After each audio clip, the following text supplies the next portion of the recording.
அனைவருக்கும் வணக்கம். நம்ம பாலிட்டி 500 சீரிஸ் வந்து பார்த்துட்டு இருக்கோம். இந்த கிளாஸ்ல கொஸ்டின் நம்பர் 141 இருந்து 150 வரைக்கும் பார்க்க போறோம். First question, with reference to fundamental duty enshrined in part 4A of the constitution of India. Fundamental duties குறித்து ரெண்டு ஸ்டேட்மெண்ட் கொடுத்துருக்காங்க. இதெல்லாம் வந்து சரி அப்படின்னு கேட்டிருக்காங்க. Statement 1, fundamental duties help the court in examining and determining the constitutional validity of law. Fundamental duties ஆனது கோர்ட்டுக்கு வந்து ஹெல்ப் பண்ணுது. ஒரு சட்டம் வந்து கான்ஸ்டிடியூஷனலாக வேலிடிட்டியா இல்லையா அப்படிங்கிறத சொல்றதுக்கு அது ஹெல்ப் பண்ணுதுன்றாங்க. இது சரி. Parliament has the authority to enact legislation to enforce the provisions of a fundamental duties. Fundamental டியூட்டிஸை என்ஃபோர்ஸ் பண்ணுறதுக்கான பார்லிமெண்ட்டுக்கு ஒரு சட்டம் இயற்றக்கூடிய அதிகாரம் இருக்குன்றாங்க. ரெண்டுமே சரிதான். இப்போ உதாரணத்துக்கு பொது சொத்துக்களை பாதுகாக்கணும் அப்படிங்கிறது வந்து ஃபண்டமெண்டல் டியூட்டி. ஆனால் ஃபண்டமெண்டல் டியூட்டியானது கோர்ட்டை என்ஃபோர்ஸ் பண்ண முடியாது. ஃபண்டமெண்டல் டியூட்டிஸில் இவன் வந்து ஒரு சிட்டிசன் வந்து பொது சொத்தை பாதுகாக்கணும்னு இருக்குது. இவன் பாதுகாக்க மாட்டேன்றான். அதனால இவனை தண்டனை வழங்குங்கன்னு சொல்லிட்டு கோர்ட்டு கொண்டு போக முடியாது. ஏன்னா ஃபண்டமெண்டல் டியூட்டிஸை கோர்ட்டில் வந்து என்ஃபோர்ஸ் பண்ண முடியாது. ஆனால் அந்த ஃபண்டமெண்டல் டியூட்டிஸை என்ஃபோர்ஸ் பண்ணுறதுக்காக பார்லிமெண்ட் ஒரு சட்டம் ஏற்றலாம். பொது சொத்துக்களை யாராவது சேதப்படுத்திங்கன்னா அவங்களுக்கு தண்டனை வழங்கப்படும். 5 ஆண்டு தண்டனை, 10 ஆண்டு தண்டனை, இவ்வளோ அபராதம்னு சொல்லிட்டு பார்லிமெண்ட் ஒரு சட்டம் ஏற்றதுன்னு வச்சுங்களேன். அதை கோர்ட் வந்து பார்க்கலாம். ஸோ ஃபண்டமெண்டல் டியூட்டிஸில் இது கொடுத்துருக்காங்க. இது வந்து கான்ஸ்டிடியூஷனல் வேலிடிட்டா இல்லையா, இது குறித்து ஒரு சட்டம் இயற்றப்பட்டிருக்காங்க. இது வேலிடிட்டியா இல்லையான்னு சொல்லிட்டு ஃபண்டமெண்டல் டியூட்டிஸை அது வந்து கோர்ட்டுக்கு வந்து ஹெல்ப் பண்ணுது அப்படின்னு சொல்கிறாங்க. ஸோ இது ரெண்டுமே வந்து சரிதான். ஆனால் இது ரெண்டுமே வந்து ஒன்னோட வந்து எக்ஸ்பிளைன் பண்ணல. அப்போ option B is the right answer. இது வந்து எக்ஸ்பிளைன் பண்ணுதா இல்லையா அப்படிங்கிறது சொல்றது கொஞ்சம் கஷ்டம் தான். பார்க்குறவங்களுக்கு ரொம்ப கஷ்டம் தான். ஏன்னா எனக்கு மட்டும் தான், எல்லாருக்குமே கஷ்டம் தான். பட் ஆனால் இந்த மாதிரியான கொஸ்டின்ஸ்லாம் வந்துச்சுன்னா அதெல்லாம் பவுன்சர் கொஸ்டின் தான். நம்ம லக் இருந்தால் மட்டும்தான். ஏதாவது ஒன்று தவறுனா நம்ம சொல்லிடலாம். ரெண்டுமே வந்து சரியா இருக்குது அப்படின்னு சொல்லிட்டு எக்ஸ்பிளைன் பண்ணுதா இல்லையா அப்படிங்கிறத கண்டுபிடிக்கிறது சில நேரம் ரொம்ப குறைவானது தான். அதனால இது மாதிரி தப்பு பண்ணீங்கன்னா அதை பற்றிலாம் கவலைப்படாதீங்க. அப்புறம் இந்த கொஷின் வந்து இப்போ பார்க்குற ஒரு 10 பேர், நம்ம கிளாஸ் ரெகுலராக 10 பேர் பார்க்குறீங்கன்னு வச்சுங்களேன். ஸோ இந்த 10 பேருக்கு இந்த கொஷின் வந்து கட்டாயம் புரிஞ்சிருக்காது, எனக்கு தெரியும். கட்டாயம் இந்த 10 பேருக்குமே இந்த கொஷின் என்ன சொல்ல வருது அப்படிங்கிறது புரியாது. எனக்குமே வந்து இந்த கொஷின் வந்து திரும்ப ஒரு 10 வாட்டி படிக்கும்போது தான் என்னால் இது புரிஞ்சிக்க முடிஞ்சுது. இந்த புரிஞ்சதுமே வந்து நான் கரெக்டாக சொல்லிக்கிறேன்னான்னு எனக்கு தெரியல. ஆனால் இந்த ஃபர்ஸ்ட் கொஷினை பார்த்த உடனே நிறைய பேர் என்ன பண்ணுறீங்க, இந்த எபிசோடு இந்த கிளாஸை பார்க்க வேணாம்னு சொல்லிட்டு அடுத்து வர 9 கொஷின் ஸ்கிப் பண்ணிடுறீங்க. ஏன்னா எனக்கு அந்த வீடியோவில் பார்க்குறேன். அதில் பார்க்கும்போது ஸ்டார்டிங்கில் ஒரு கஷ்டமான கொஷின் வந்துச்சுன்னா அந்த வீடியோவை ஸ்கிப் பண்ணிடுறீங்க. ஸ்டார்டிங்கில் ஒரு ஈஸியான கொஷின் வந்துச்சு அப்படின்னா அந்த வீடியோவை முழுமையாக பார்க்குறீங்க. ஸோ நான் நடத்துறது புரியல அப்படின்னா நீங்கள் பார்க்காதது ரொம்ப சந்தோஷம். ஏன்னா உங்கள் டைம் ரொம்ப முக்கியமானது. என்னை விட நல்லா நடத்துகிற நிறைய பேர் இருக்காங்க, அங்கே பாருங்க, அது ஃபைன். பட் ஆனால் ஃபர்ஸ்ட் கொஸ்டின் புரியலன்றதுக்காக அடுத்து 9 கொஸ்டின் பார்க்காம போகிறது வந்து அது தவறு. ஏன்னா நல்ல கொஷின்ஸ்லாம் இருக்குது. நானே பார்க்கும்போது நிறைய விஷயங்கள் நான் தெரிஞ்சுக்கிறேன். ஸோ அந்த மாதிரி மட்டும் பண்ணாதீங்க, சரிங்களா? நல்ல கொஷின் வரும்போது ஃபுல்லாக பார்க்குறீங்க, கஷ்டமான கொஷின்ஸ் வரும்போது விட்டுடுறீங்க. கஷ்டமான கொஷின்ஸ் வரும்போது தான் நம்ம திரும்ப பார்க்கணும். ஏன்னா அதுதான் நம்மளுக்கு ஸ்கோரிங் கொடுக்கும். ஈஸியான கொஷினே நமக்கு எதுலாம் கம்ஃபர்டபுளாக இருக்குதோ, கம்ஃபர்டபுளாக இருக்கிற கொஷின்ஸே பார்த்தோன்னா மார்க் வராது இல்லையா? சொல்லணும்னு தோணுச்சு. அடுத்து question number 142 with reference to high court குறித்து கேட்டிருக்காங்க. ஹைகோர்ட் இருக்கக்கூடிய ஸ்டேட் குறித்து கேட்டிருக்காங்க. ஸோ பாருங்க, ஸ்டேட்மெண்ட் 1 இதில் சரின்னு கேட்டிருக்காங்க. 2 ஸ்டேட்மெண்ட் ஹைகோர்ட்டு குறித்து 2 ஸ்டேட்மெண்ட் கொடுத்துருக்காங்க. The state of Punjab and Haryana have a common ஹைகோர்ட்டுன்றாங்க. பஞ்சாபுக்கும் ஹரியானாவுக்கும் பொதுவான கோர்ட் இருக்குன்னு சொல்றாங்க. Article 214 of the Indian constitution state that there shall be a high court for each state. Article 214 என்ன சொல்லுது? ஒவ்வொரு ஸ்டேட்டுக்கும் தனித்தனியான ஹைகோர்ட் இருக்கணும்னு சொல்லுது. ஆனால் பஞ்சாபுக்கும் ஹரியானாவுக்கும் 2 பேருக்கும் வந்து காமனான கோர்ட் இருக்குன்னு சொல்றாங்க. இதுவும் சரிதான். ஆனால் இது ஒரு கோர்ட்டை பற்றி சொல்லுது, இது வந்து 2 கோர்ட்டை பற்றி சொல்லுது. அப்போ ஒன்று எக்ஸ்பிளைன் பண்ணல. அப்போ இது தவறு. ஸோ இது சரிதான். பட் ஆனால் இது எக்ஸ்பிளைன் பண்ணுறதுனால B is the right answer. So நிறைய பாருங்க, இந்தியாவில் மொத்தம் 28 மாநிலங்கள் இருக்கு, 8 வந்து யூனியன் டெரிட்டரி இருக்கு. ஆனால் ஹைகோர்ட்டுன்னு பார்க்கும்போது மொத்தம் 25 ஹைகோர்ட்டு தான் இருக்குது. அப்போ எங்க இருக்குது இல்லையா? இப்போ பாண்டிச்சேரிக்கு பார்த்தோம் அப்படின்னா, பாண்டிச்சேரியானது இதோட சென்னையோட வந்து அசோசியேட் ஆகிருக்கும். அதே போல் அந்தமான் நிக்கோபார் அப்படிங்கிறது கொல்கத்தாவோட அசோசியேட் ஆகிருக்கும். ஸோ இப்படி பக்கத்து மாநிலங்களோட வந்து அது அட்டாச் ஆகிருக்கும். ஸோ அந்த மாதிரி தான் வந்து இங்கேயுமே வந்து சொல்லியிருக்கிறாங்க. ஸோ இது வந்து சரி. அடுத்து question number 143, consider the following statement regarding the offence of appointment of suicide in India. சூசைட்னா தற்கொலைன்னு தெரியும். அப்பாயின்மெண்ட்னா என்னன்னு கேட்குறேன். அப்பாயின்மெண்ட்னா என்ன? தற்கொலைக்கு தூண்டுதல் அப்படின்னு சொல்றாங்க. இந்த தற்கொலைக்கு தூண்டுதல் அப்படிங்கிறது அந்த கான்செப்ட்ல 2 ஸ்டேட்மெண்ட் கொடுத்துருக்காங்க. இதெல்லாம் வந்து சரி அப்படின்னு கேட்டிருக்காங்க. பாரதிய நியாய சங்கீதா ப்ரொவைட் பிஎன்எஸ் ஆக்ட் புதுசாக கொண்டு வந்தாங்க இல்லையா? punishment of up to 10 years of imprisonment and a fine for persons involved in abatement of suicide. ஒருத்தரை நம்ம தற்கொலைக்கு தூண்டுறோம்னு வச்சுங்களேன், ஸோ அதுக்கு தண்டனையா 10 வருஷம் தண்டனையும் ஃபைனு வந்து விதிக்கிறான்றாங்க. இது சரிதான். ரீசெண்டாக சுப்ரீம் கோர்ட் என்ன சொல்லியிருக்காங்க, a person can only be charged if they provided direct encouragement and that left the deceased with no option but to commit a suicide. ஒருத்தர் என்ன பண்ணுறாரு, இப்போ நான் இருக்கேன், இன்னொருத்தனை தற்கொலைக்கு தூண்டுறேன், டைரெக்டாக தற்கொலைக்கு தூண்டுவதன் மூலமாக அவனுக்கு வேறு வழியே இல்லாத மாதிரி நான் செய்கிறேன், வேறு வழியே இல்லாததுனால அவன் தற்கொலை செஞ்சுக்கிறான், இதுக்கு நான் காரணம். ஸோ அப்படி காரணமானது ஒரு நிரூபிக்கப்பட்டால் எனக்கு 10 வருஷம் தண்டனை அப்படின்றாங்க. ரெண்டு ஸ்டேட்மெண்ட்டுமே சரிதான். So option C both 1 and 2 is the right answer. Question number 144 with reference to right to freedom of religion enshrined in the part 3 of the constitution consider the following statement கேட்குறாங்க. So part 3ல இருக்கக்கூடிய ஒரு 2 provision படம் கொடுத்துருக்காங்க. இதில் தான் சரின்னு கேட்டிருக்காங்க. No person shall be compelled to pay any taxes for the promotion of any particular religion. ஒரு மதத்தை வந்து ப்ரொமோட் பண்ணணும் அப்படிங்கிறதுக்காக யாருக்கிட்டையும் நீங்கள் வரி வசூல் செய்யக்கூடாது அப்படின்றாங்க. இந்த ஸ்டேட்மெண்ட் சரிதான். இது ஃபண்டமெண்டல் கொடுத்துருக்காங்க. No religious instruction shall be provided in any educational institution wholly maintained out of state funds. ஒரு எஜுகேஷனல் இன்ஸ்டியூட் இருக்குது, ஒரு ஸ்கூலோ ஒரு காலேஜோ இருக்குது, அது ஃபுல்லாக வந்து கவர்மெண்ட்டுடைய ஃபண்டில் தான் நடக்குதுன்னு வச்சுங்களேன். அந்த ஸ்கூலில் நீங்கள் அந்த இன்ஸ்டியூஷனில் ரிலீஜியஸ் இன்ஸ்ட்ரக்ஷனை நீங்கள் பயன்படுத்தக்கூடாது, பரப்பக்கூடாது. நீங்கள் ப்ரைவேட்டாக ஒன்று நடத்திடலாம். ப்ரைவேட்டாக இது வந்து கிறிஸ்டியன்ஸுக்கோ முஸ்லீம்ஸுக்கோ இல்லை இந்துஸுக்கோ நீங்கள் ஒரு இன்ஸ்டியூஷன் நடத்தலாம். பட் ஆனால் ஃபுல்லாக 100% வந்து கவர்மெண்ட்டுடைய ஃபண்டில் நடக்குதுன்னு வச்சுக்கலாம். கவர்மெண்ட் ஸ்கூல் அண்ட் காலேஜ் சொல்கிறாங்க. ஸோ அங்கே வந்து ரிலீஜியஸ் இன்ஸ்ட்ரக்ஷன்ஸை கொடுக்கக்கூடாதுன்றாங்க. ரெண்டுமே ஸ்டடி தான். C both 1 and 2 is the right answer. Question number 145 directive principal DPSP பற்றி கேட்டிருக்காங்க பார்ட் 4ல. இப்போ இந்த டிபிஎஸ்பியில் பார்த்தீங்கன்னா 36லேருந்து 51 வரைக்கும் இருக்குமா. இந்த 51 வரைக்கும் கூடிய இந்த ப்ரொவிஷன்ஸில் 3 வந்து பிரிச்சிருப்பாங்க. Socialistic, Gandhian, liberal and intellectual அப்படின்னு 3 கேட்டகரியாக பிரிச்சிருப்பாங்க. நீங்கள் டிபிஎஸ்பியில் அந்த ஆர்டிகல் பார்க்கும்போதே தெரியும், 3 வகையாக வந்து பிரித்து கொடுத்துருப்பாங்க. லட்சுமிகாந்திலே வந்திருக்கும்.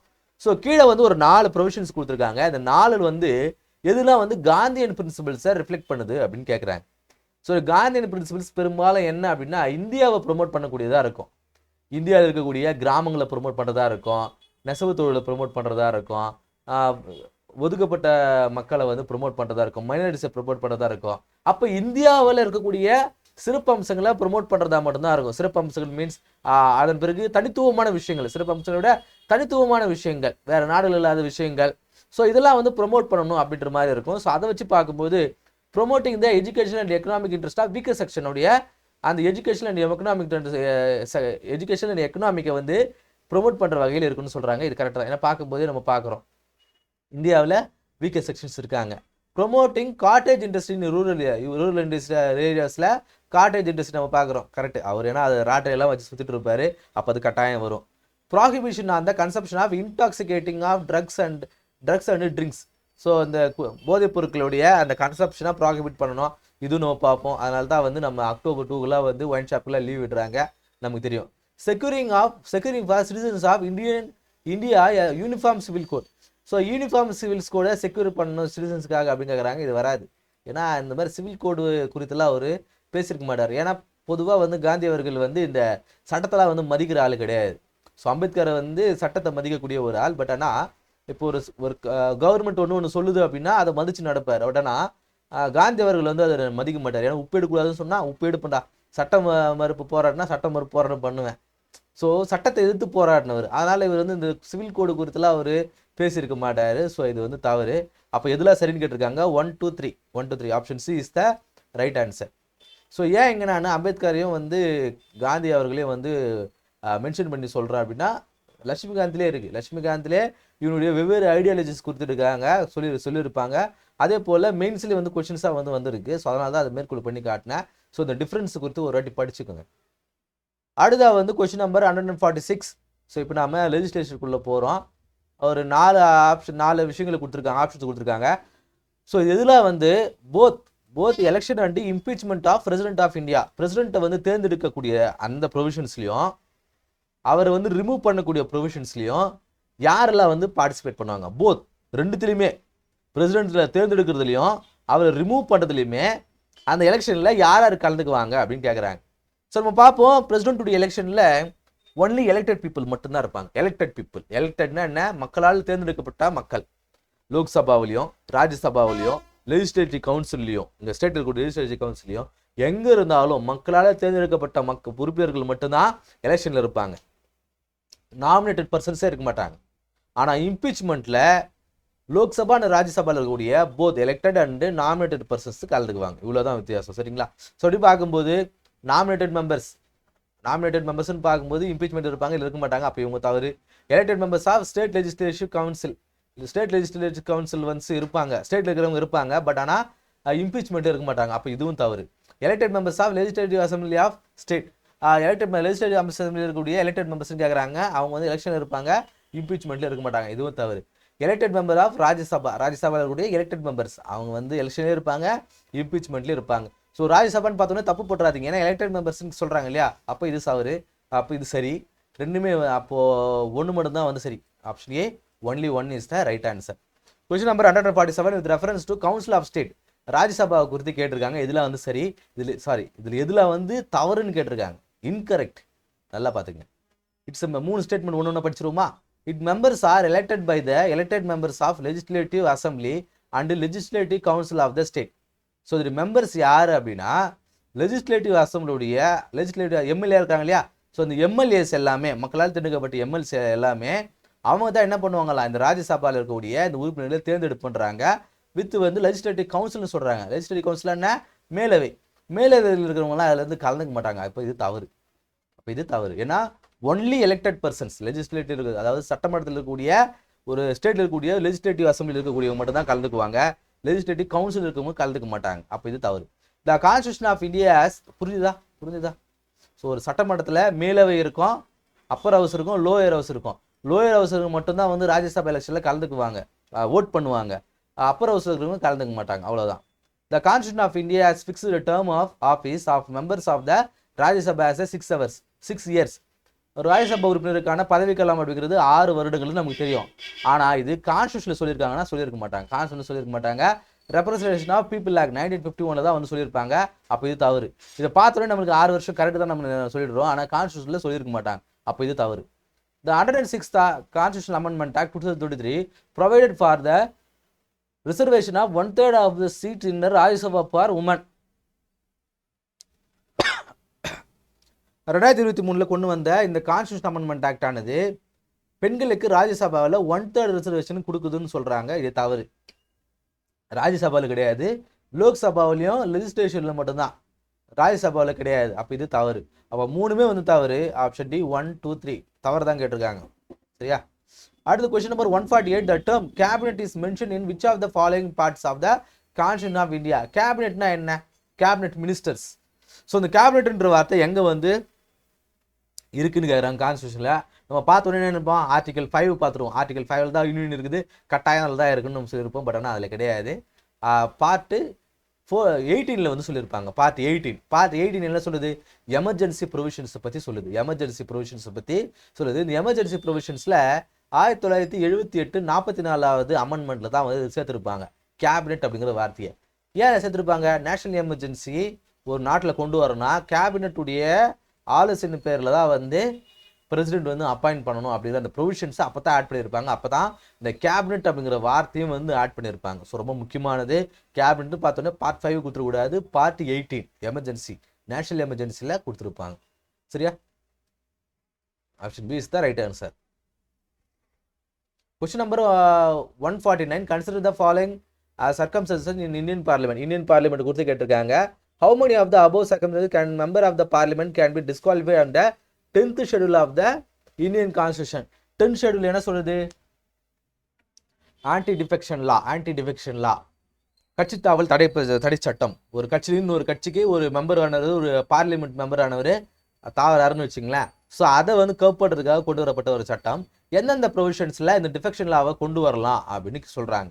ஸோ இது பற்றி பார்க்கும்போது, if a member of a parliament voluntarily give up is a party membership. ஒரு எம்பி வந்து நான் திடீர்னு வந்து பிஜேபி இல்லை, காங்கிரஸில் இல்லை அப்படின்னு சொல்லிட்டு தன்னுடைய மெம்பர்ஷிப்பை கொடுக்குறாரு அப்படின்னா, இப்போ மெம்பர் எம்பி ஆனதுக்கு பிறகு அப்படின்னா அப்போ அவருக்கு அந்த சட்டம் வந்து அப்ளை ஆகும்.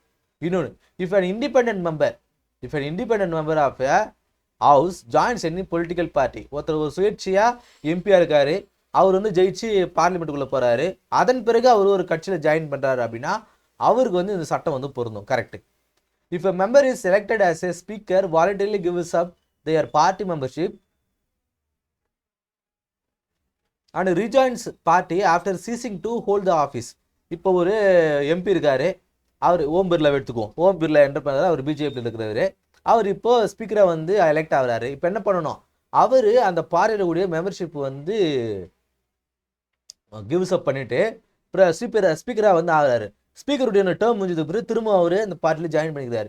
இப்போ இது இந்த சட்டத்துக்குள்ள வருமானா வராது. ஏன்னா அது வந்து கான்ஸ்டியூஷனல் ப்ரொசீஜர். ஏன்னா ஒரு கட்சியிலேருந்து சார்ந்து நீங்கள் ஸ்பீக்கர் அப்படிங்கிறது நியூட்ரலாக இருக்கணும். ஒரு கட்சியில் மெம்பராக இருந்து நீங்கள் எப்படி நியூட்ரலாக இருப்பீங்கிறதுனால ஸோ அந்த பார்ட்டிலேருந்து அவங்க ரிசைன் பண்ணிட்டு வந்து தான் வந்து ஆகுறாங்க. ஸோ இதுக்கு வந்து இந்த சட்டம் வந்து அப்ளை ஆகாது. If a nominated member of a parliament joins any political party after 6 months of being appointed from a date on which he takes his seat in the houseன்றாங்க. ஒரு எம்பி வந்து எம்பி ஆகிறாரு, ஒரு nominated member of a parliament, ஒரு nominated person. அவர் என்ன பண்ணுறாரு, 6 மாதம் கழிச்சு ஒரு பொலிட்டிக்கல் பார்ட்டியில் ஜாயின் பண்ணுறாரு அப்படின்னா ஹவுஸ் அப்படின்னா அவர் வந்து அவருக்கு மேலே வந்து இந்த சட்டம் வந்து பாயும். உதாரணத்துக்கு கமல்ஹாசன் எடுத்துக்குவோம். கமல்ஹாசன் அப்படிங்கிறவர் வந்து ஒரு நாமினேட்டட் ராஜ்யசபா உறுப்பினர், ஒரு எம்பியாக இருக்காரு. இப்போ ஒரு 6 மாதம் கழிச்சு, எதனால இப்போ அவர்கிட்ட வந்து மக்கள் நீதி மையம்னு ஒரு கட்சி இருக்குது. ஸோ அதன் காரணமாக டிஎம்கேயோட சப்போர்ட்டில் அவர் எம்பி ஆகியிருக்காரு ராஜ்யசபாவில்.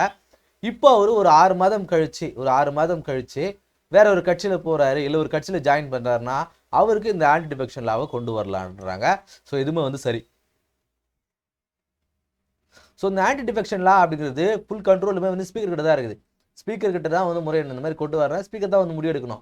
ஸோ அப்படி பார்க்கும்போது அப்படி அந்த ஒரு ப்ரொவிஷன்ஸ் இருக்குது. அவர் தான் வந்து இதுக்குள்ளே இந்த நாளுக்குள்ளே இது முடிக்கணும் அப்படிங்கிற ப்ரொவிஷன்ஸ்லாம் கிடையாது.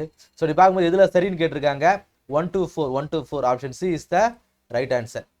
Last question, consider the following statement. கீழக்கூடிய ஸ்டேட்மெண்ட்டில் இதெல்லாம் வந்து சரின்னு கேட்டிருக்காங்க. 2 statement. Like the British monarch, the president of India is a integral part of country's பார்லிமெண்ட்ன்றாங்க. இப்போ இங்கிலாந்தில் இருக்கக்கூடிய ஒரு அரசர் இருக்கார், இங்கிலாந்து அரசர் இருக்காருன்னு வச்சுங்களேன். அவர் என்ன பண்ணுறாரு, அவரும் நம்ம இந்திய பிரசிடென்ட் போலவே என்னன்னா அவர் வந்து அந்த பார்லிமெண்ட்டில் மெம்பராக இருக்க மாட்டாங்க. ஆனால் பார்லிமெண்ட்டுடைய ஒரு இன்டெகிரல் பார்ட், நம்ம 3 பிரசிடென்ட்டும் இங்கிலாந்தில் இருக்கக்கூடிய ஒரு மன்னருமே பார்லிமெண்ட்டுடைய ஒரு இன்டெகிரல் பார்ட். அவங்க வந்து அந்த பார்லிமெண்ட்டில் கலந்துக்கணும் அப்படின்னு அவசியம் கிடையாது, அவங்களோட மெம்பர் கிடையாது. ஆனால் 2 பேருமே ஒரு இன்டெகிரல் பார்ட்ன்றாங்க. இந்த ஸ்டேட்மெண்ட் சரிதான். Statement 2. Like in India, a bill passed by both the houses of parliaments of Britain cannot become a law without the assent of British monarch. இப்போ இந்தியாவில் இருக்கிற மாதிரியே இந்தியாவில் ஒரு லோக்சபையில் ராஜ்யசபையில் ஒரு பில் பாஸ் ஆகுதுன்னு வச்சுங்களேன், அது பார்லிமெண்ட்டோடைய பிரசிடென்ட்டுடைய அப்ரூவன்ட் இல்லாமல் அது லாவாக பாஸ் ஆகாது. அதே போல தான் இங்கிலாந்தில் இருக்கக்கூடிய பார்லிமெண்ட்லேயே ஒரு பில்லு பாஸ் ஆகுது அப்படின்னா அது அங்கே இருக்கக்கூடிய மொனார்க், ஒரு ராஜாவுடைய அப்ரூவல் இல்லாமல் அது லாவை வந்து வராதுன்ற, ஒரு ஆக்டாக மாறாதுன்றாங்க. ஒரு பில்லானது ஆக்டாக மாறணும் அப்படின்னா இங்கே பிரசிடென்ட்டுடைய ஒப்புதல் எந்த அளவுக்கு முக்கியமோ அதே போல் அங்கே மன்னருடைய ஒப்புதலும் முக்கியம் அப்படின்றாங்க. ஸோ 2 ஸ்டேட்மெண்ட்டுமே சரிதான். ஸோ 2 ஸ்டேட்மெண்ட் வந்து கம்பேர் பண்ணுறாங்க. கம்பேரேட்டிவ் கான்ஸ்டியூஷன் தான் நம்ம அதில் ப்ளஸ் அதில் ஒரு புத்தகத்தில் இருக்கும். ஸோ இது மாதிரி கான்ஸ்டியூஷனை கம்பேர் பண்ணக்கூடியது. அப்போ 2மே வந்து சரி. Option A is the right answer. So இந்த கிளாஸ் இல்லாமல் கான்ஸ்டியூஷன் இந்தியன் பாலிட்டியில் ஒரு 10 கொஸ்டின் வந்து பார்த்துருப்போம். ரொம்ப வளரல, ரொம்ப பசிக்குது, அதனால தான் சொல்லிகிட்டே இருக்கிறேன். ஸோ இந்த கிளாஸில் ஒரு 10 கொஸ்டின் வந்து பார்த்தோம். இந்த 10 கொஸ்டின் உங்களுக்கு யூஸ்ஃபுல்லானு நினைக்கிறேன். இதில் உங்களுக்கு தெரியாத பாயிண்ட்லாம் புக்கில் வந்து நோட் பண்ணி வைங்க. சரியா? அடுத்த கிளாஸ் சந்திப்போம். நன்றி.